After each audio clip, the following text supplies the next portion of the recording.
We want to welcome you and we want to thank you for tuning in. You may be looking at our website, the Historical Society's website, but I'm just glad you're watching. And I want to just say thank you for taking this time. I'm Delane Burris. I'm the pastor here at Grace Baptist Church, and it's been my privilege to serve as pastor since 2011.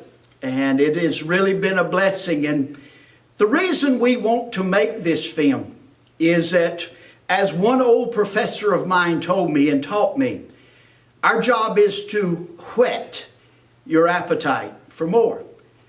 We're going to spend some time this day telling you God's story here at Grace Baptist Church, because in September the 26th of this year, our church celebrates 100 years of service. And so we want to tell you a little bit how we got where we are today. We will have a great time as you will meet and I will show you the historical committee here at Grace. Let me tell you just a little bit about these folks. These folks were handpicked back in 2014, and they were placed on a committee, and we called it our historical committee, to do a few things. And let me just tell you a few things they were commissioned to do. As a committee, their first job was to do a member search committee. They were to go out and find every member we could that's on our list of membership, and that would be about 360 folk. Well, we found a lot. We talked with them on the telephone, we knocked on doors, we sent letters, and we just encouraged them to come back because they are our history. And so we didn't really use the FBI, but they could have helped, I'm sure, find some. But then our next task after that was complete, which took over a year to do, our job was to begin researching to write a detailed history. And we truly went through everything we possibly can. Even this dear sweet lady, you saw her on the picture. Her name was Ruth Wilhoit. Ruth was our senior member. She was 102 years old and has been here since about the 1930s. And we used her to question and to seek out people as well as information. But this committee continued to work, and they continued to search and to read minutes. And then when we broke it up in 25-year segments, then we started praying about who's going to write this book. Well, God supplied two from our committee. You will meet and hear them here shortly. And they are Wanda Gilbert and Brenda Malden. And they took on the task of taking all of that information that this committee had compiled and put it in a written book form. So, we want to tell you a little bit about our history, but also to encourage you to prepare on that 26th of September. You can actually sign up and prepay for a hardback book that will be published in early 2022. And so we just want to say thank you first to the Stanley County Historical Society.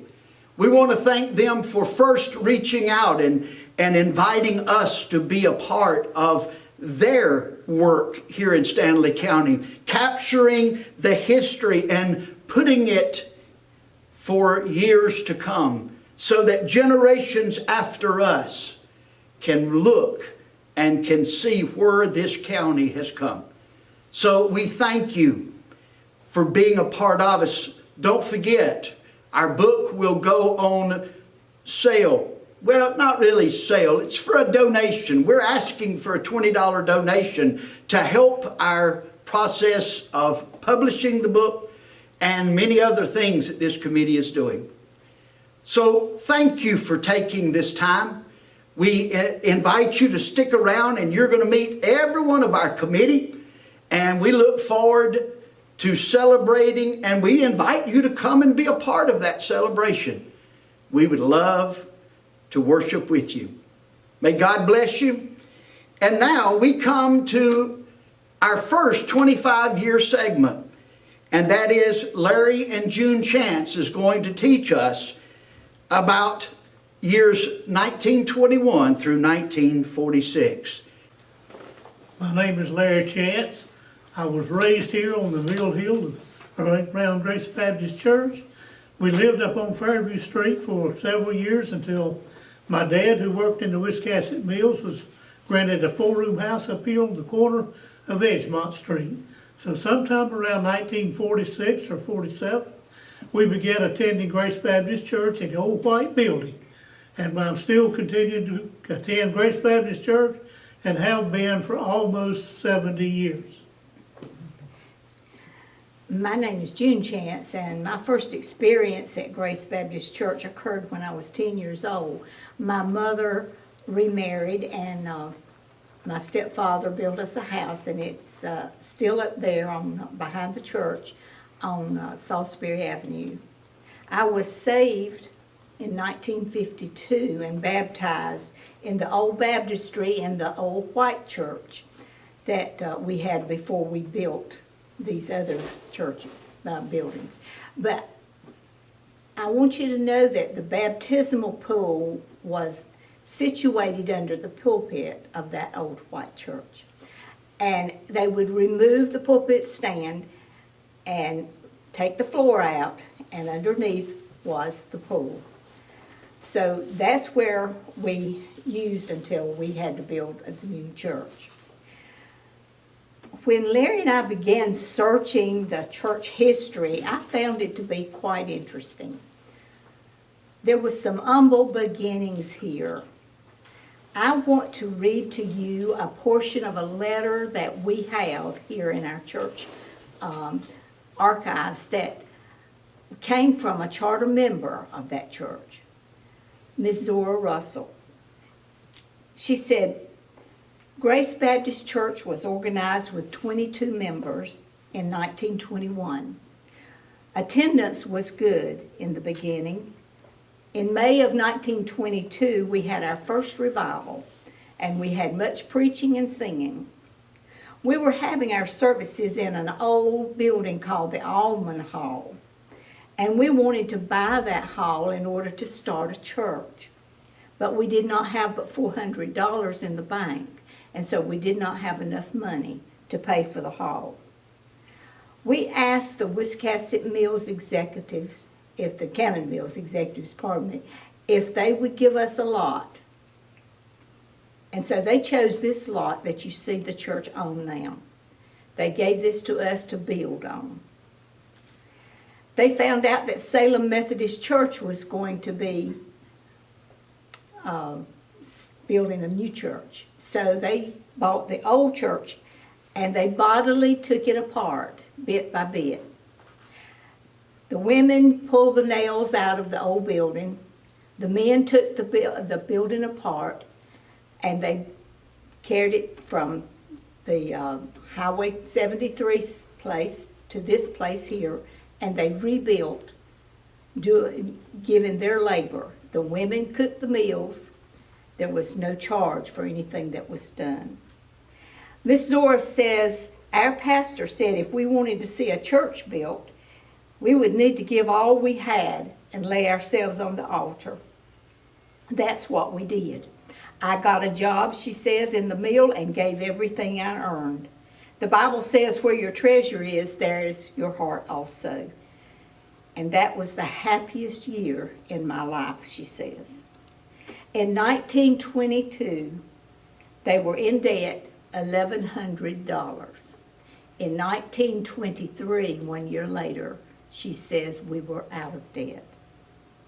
For the next 20 years, Grace Baptist Church would see several pastors pass through its doors. There were 6, in fact, but each one of them gave to the ministry of this church something that God wanted them to do. And so there was 3 different years that we picked out to tell a little bit about. In 1923, 2 years after the church was organized, they had grown to 157 members. In 1931, there was 300 members, and that was during the Depression years. Grace Baptist Church has always been a mission organization. They believed in missions, and while they didn't have a lot of money, they did give what they could to missions. And they organized a Women's Missionary Union in 1928. Also, music has been a big part of our church. I remember the early church that to the left of the pulpit stand was the choir. And they were up on a little bit higher level where people could see them. And they sat in straight back chairs and they sang their songs, hymns in the old Broadman hymnal. But you know, they sang with all their heart. You could just feel they're enjoying their singing. And as a child, that impressed me because I learned a lot of the hymns that I know today because of what I heard them sing. The early church building also had a steeple on it, and it had a bell in it. And every Sunday, as I walked to church, I remembered that hearing that bell, that someone was asked to pull the cord or the rope that rung the bell. And that invited everybody in the community to come to church. Grace Baptist Church may have had an humble beginning, but we've always had a great God. And I'm going to show you and let you see as George and Pauline Carpenter come, as they're going to tell us a little bit about how God showed up as they built the following buildings.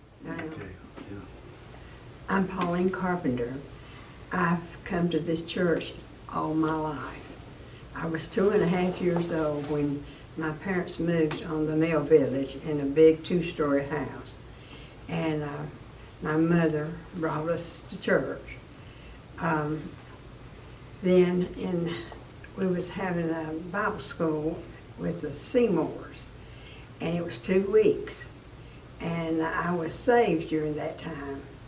And I wasn't baptized then because we didn't have a baptistry. I was baptized later when we went to Centerview Baptist Church. And I was 19 years old then. And I was continuing to work in the church all the time. And I met George and we started going together. And about a year or so later, we married. And we both worked in the church all this time. We've done whatever people ask us to do. We've been married 61 years, and all this time he's worked right here with me. And I can say this has been the happiest time in my life.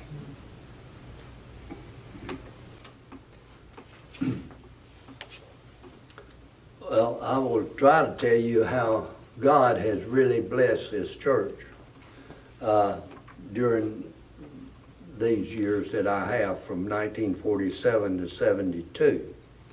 And if you go back and search this stuff, the membership back in the late 40s, after the World War II and the polio epidemic that we had back then, the pastor and the church agreed that they would build a new church building, but they didn't know whether they wanted to build an educational building first or the church. So it was finally decided that they would build a new educational building. Well, along about that time, Wiscasset Mills offered them a lot right up the street here, right beside of the church, for a new parsonage. So they decided to build a new parsonage at that time. At 1949, they were just about completed with the parsonage, and they reported to the church that they was in debt $1,200, but they needed $1,500 more to finish the parsonage. So they borrowed that money and finished the parsonage at that time. Then in 1950, the church voted to build an educational building, and it was dedicated on Sunday, April the 20th, 1952. And the church membership had grown from 38 in 1921 to 353 in 1952. In 1953, they had paid off the debt for the educational building, and they was planning to build the sanctuary then. They had Vacation Bible School and preparing for the Southern Baptist Convention's $1 million more in '54. They was preparing for that. But Reverend Floyd Helms resigned in January of 1955, and they called Reverend C.R. Hinton then in July. And after that, they organized a brotherhood, an RA group, for the first time at Grace. But back in before that time, they had a men's quartet that sang on the radio and went around to other churches and singing. And they also organized a ladies trio. So as June had said, that music was a big thing here in at Grace. When they began construction on the sanctuary in 1956, I thought it was interesting. Mr. Lonnie Russell, the only surviving charter member, was present at the groundbreaking to build a new sanctuary. And it was completed in 1957 with approximately, would seat approximately 700, including the balcony.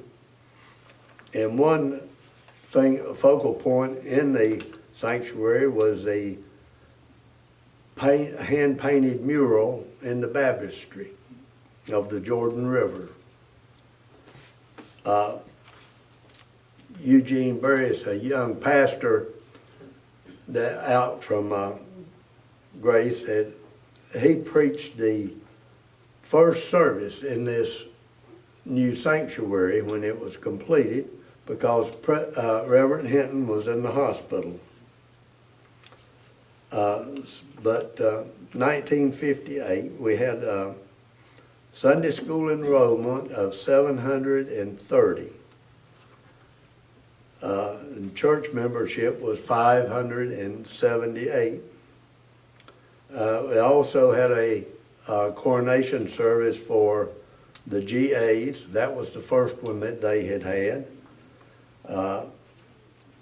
And then they installed air conditioning in 1960 and put purchased a new Rogers organ in 1963 for a cost of $4,700. And they was allowed $600 for the old organ, so a cost of $4,100 for the new organ. Other maintenance and repairs have been made, and in 1965 they had a great encouragement to pay off their debt in 7 years. So they paid the mortgage off and September the 12th, 1965, they had a note burning and dedication service.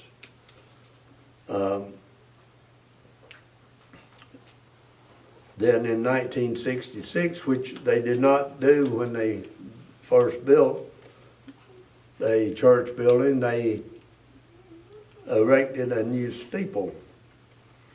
And the steeple was 60 foot high and weighed 14,000 pounds. And Reverend Hinton resigned in August, and they called Roy Taylor as pastor. And during his time, he had two children and as teenagers, and they got a educational worker, and he had 2 or 3 children. And so we had a large group of young people along about this time, and they had a group called the Establishment, and they performed a musical, Tell It Like It Is, and they traveled around to different states and different churches here in the county and all to present this program. And they also, in 1971, they built Wiscasset Mill offered them a lot up here on Snug Street to build a new parsonage. So the new parsonage was built in 1971, and Reverend Taylor resigned in 1972 to become a full-time evangelist. And during his time, and Reverend Hinton's and the others, they spent $368,795.20 for the buildings that we have here today, and that we are proud to be worshiping in today. From all of these people that has gone on, their hard work as God led them in this endeavor. I'm Brenda Malden. I came to Grace as a child. The Lord saved me when I was 11 years old. Many years later, I came to work here as secretary and treasurer. These are the pastors who served during these 25 years. I worked with all of them except Reverend Rotan, and I worked with Reverend Sid Martin, who will be in the next 25 years. I'm so thankful for each of them and for the blessing they were for me, and for their kindness and their patience. As I look back over these 25 years, 1973 to 1998, there were plenty of buildings and plenty of space, but attendance was going downhill. So we needed to find ways to keep people coming and to reach out to others. We added these 2 new programs, a Deacon of the Week ministry, where the deacons would assist the pastor in many ways. They would go with the pastor to visit, and they would participate in worship services, and they had designated families that they would keep in regular contact with.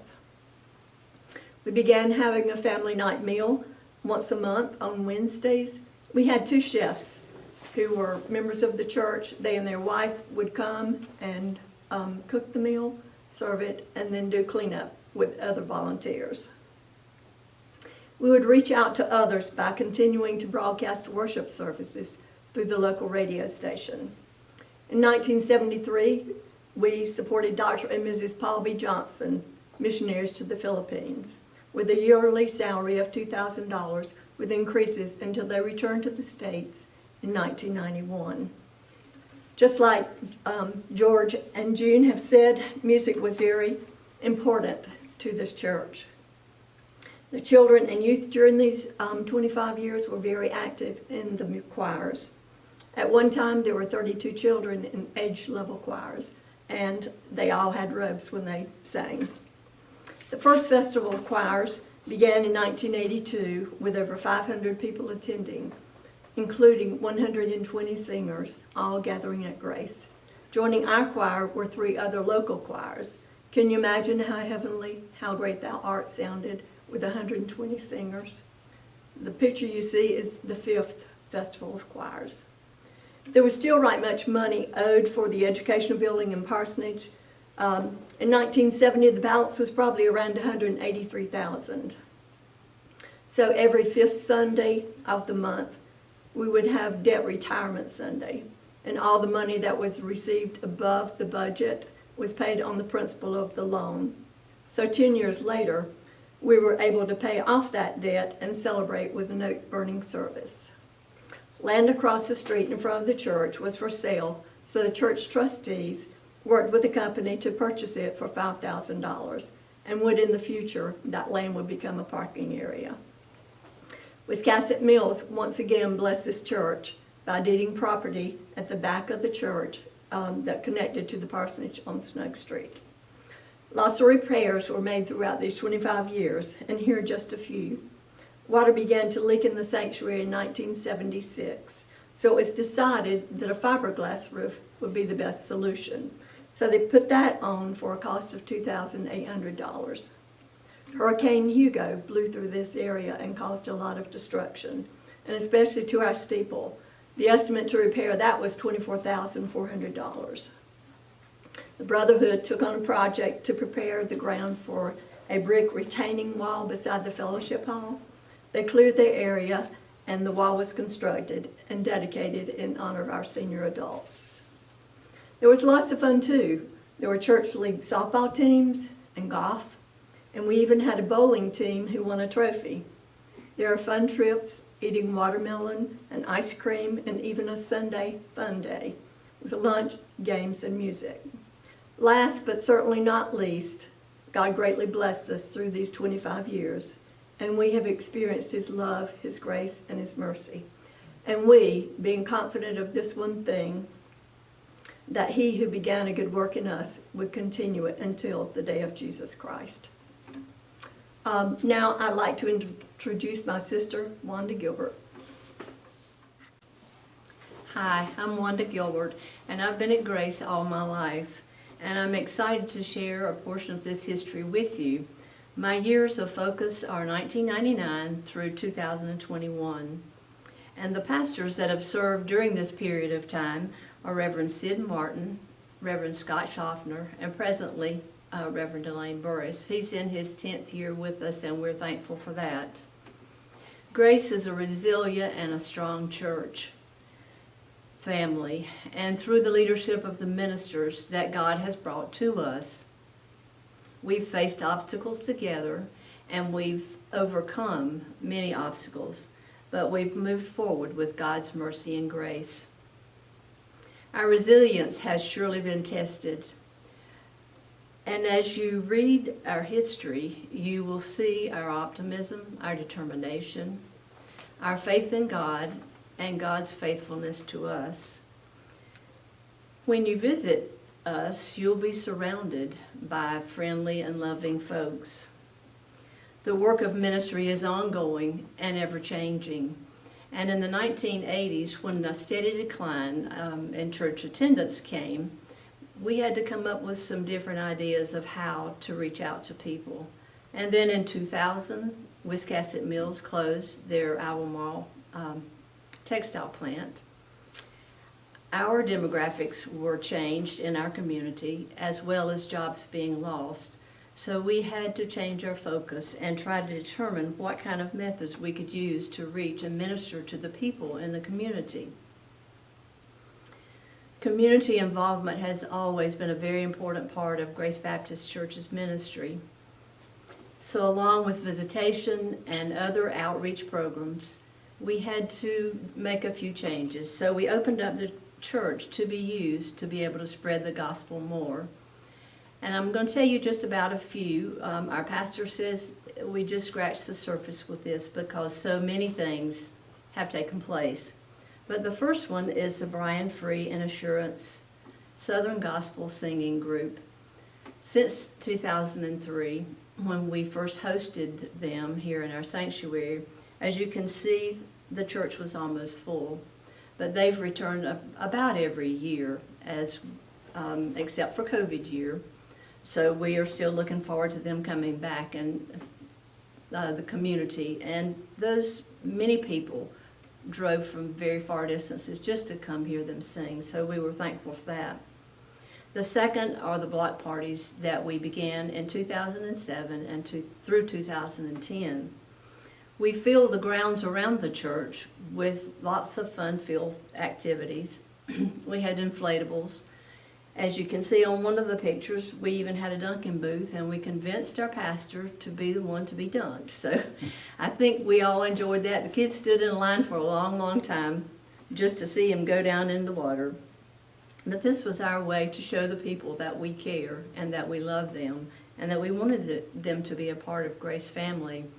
We also used that for an invitation for our Vacation Bible Schools. The next one is a medical screening bus. You see that big bus parked in front of our sanctuary. It was for health screening services, and it took a lot of effort, but it was well worth it.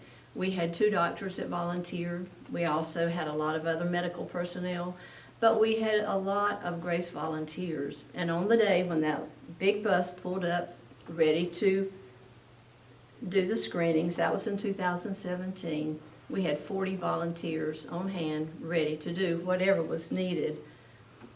We did find they were slow to come. The people in the community were a little hesitant, but then they did begin to arrive, and we were able to service some of the people, and we felt like it was a really worthwhile effort. Our street hockey ministry, we're very proud of that. This began in 2006, and this is our 15th year to have that on our street right across from the church where our parking lot was. You heard about that. We bought that and paved it. And this was a purpose, I'm supposing. God planned this because it has been a long-lasting ministry here. Games are set up twice a month, October through April. And as you can see in the photo, adults as well as children came, and they come continually as we do those games. You also see that there's a time for break and a time for devotion as our pastor is able to share the gospel with those that come. And as soon as the games are over, we feed them lunch and usually homemade desserts. So they're ready and anxious for that time to come again. Vacation Bible School each summer is a great outreach for us. And I believe it's the greatest community connection that we have, because we have 5 full days that we're able to meet with these people. They get to know us, and we get to know them. And we can share Christ and share our love and invite them back to come and be a part of us. The results of that has been many changed lives. We've had baptisms and salvation to result from that. And always great good has come from that. And the people that volunteer are really blessed as well. We also go beyond our own neighborhood. In 2002 through 2005, 4 mission trips were planned.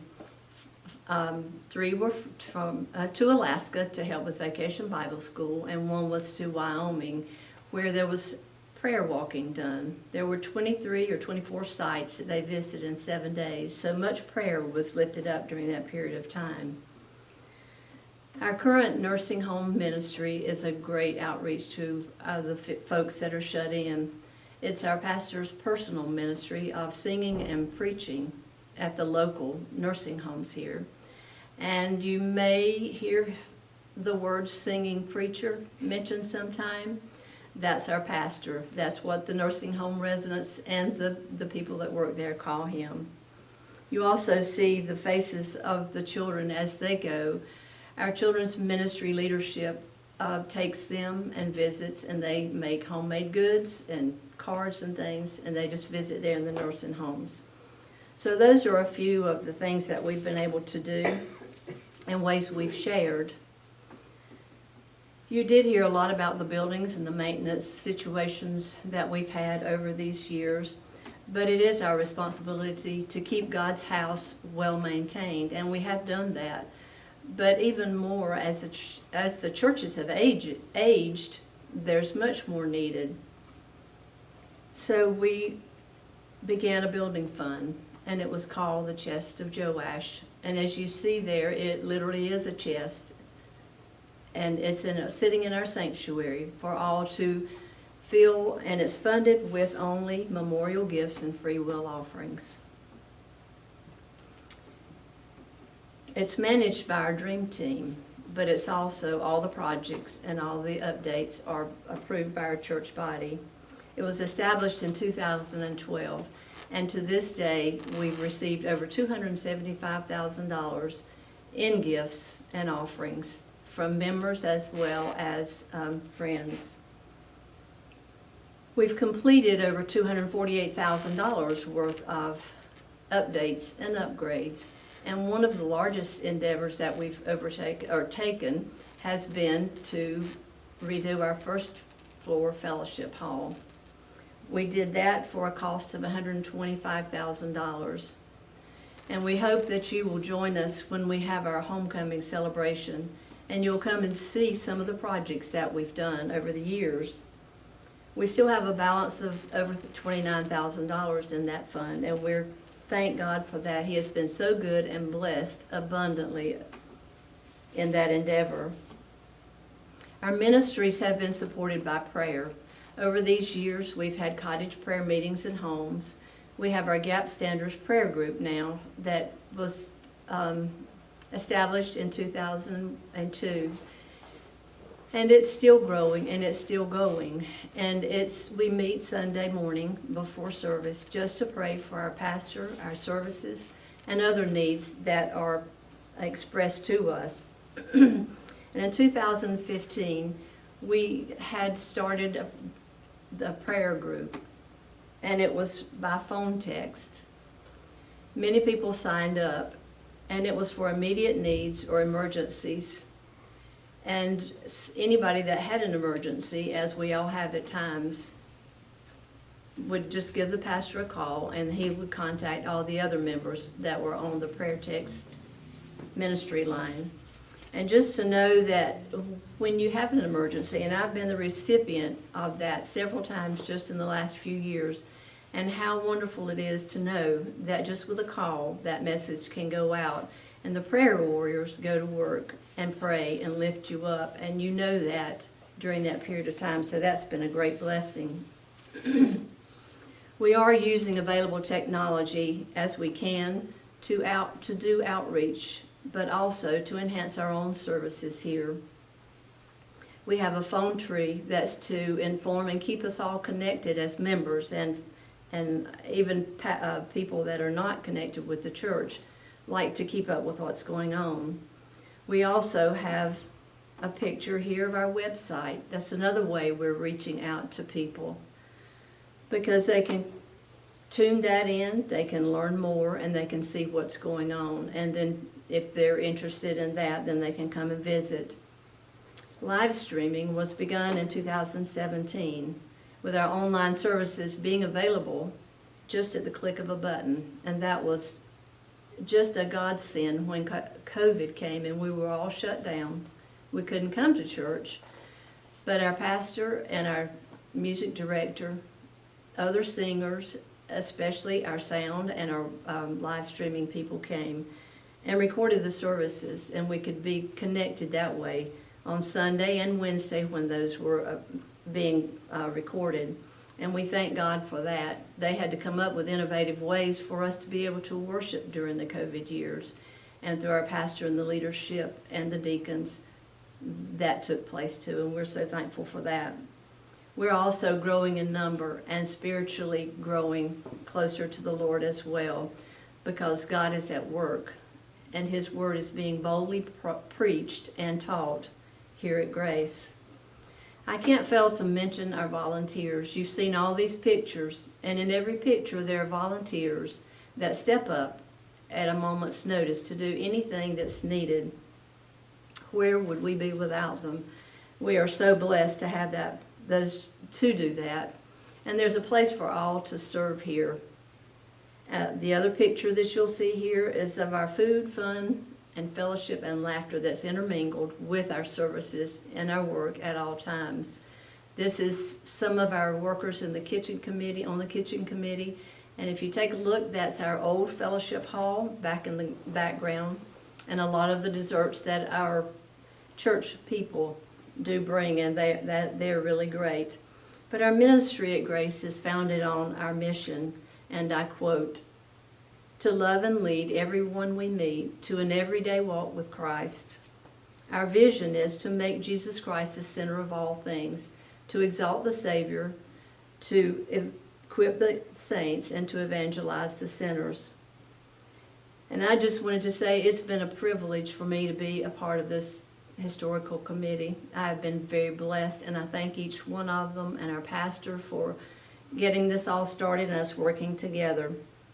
To God be the glory for these years, these 100 years of grace. Now our pastor will come and close us out. You see, that's why we're so excited. We have a history to tell. And we're just tickled to death that you've stuck with us. But I want to invite you. I want to invite you to come and read the whole story. Right now, it's currently over 360 pages long. And we've still got a year to go. We haven't written 2021. But God knows our future, and we're glad to tell our history. So come, be a part of the celebration this year as we turn 100. And we also want to thank again the Stanley County Historical Society for featuring us.